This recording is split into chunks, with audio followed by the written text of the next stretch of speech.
So I have a bit of a differing opinion on something, and maybe you agree with it, maybe you don't, which is I don't think people need as much therapy as they say that they do.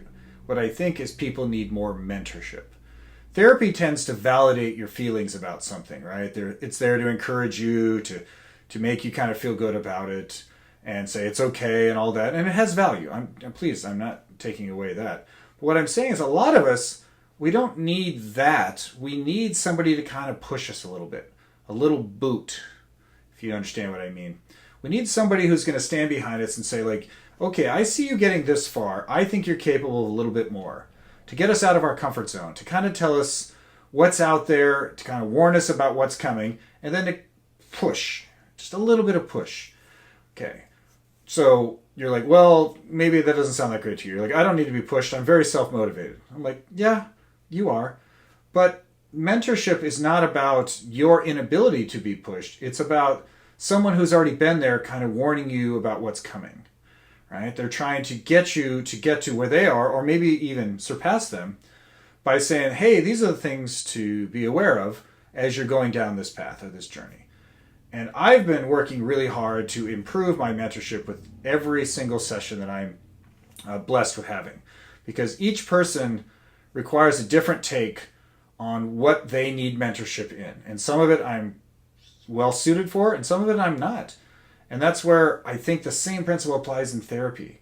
I think if you are going to therapy and you're thinking this therapist, this person that got a bachelor's degree or a master's degree in this, would have an answer for every conceivable human condition, I think you're deluding yourself, right? And that's where, as someone who is not a therapist, I would tell you, I'm not trying to solve all your problems. I'm not trying to find the right drug connection that's going to make you feel less, or it's going to empower you to do something else.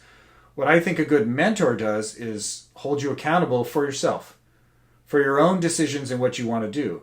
Because it's really easy to make something up in your head. It's really easy to have plans and ideas in your head, but it's much harder if somebody actually sees them. If you have to write them down and you have to respond to them, you have to be accountable to them. That's what people fear, and that's what a mentor provides. So now, who is your mentor? There's lots of people out there, and they don't have to be perfect. But what they need to be is informative for you and hopefully knowledgeable about something that you're interested in moving forward. So maybe they're a couple steps ahead of you. And again, they don't actually have to be successful either. That doesn't mean that we only listen to the people that made it. Sometimes those people that made it, it was just luck, or maybe they just never had to run into any obstacle. But the people that have failed and continue to fail, they're grinding. They're finding all the ways that things could go wrong.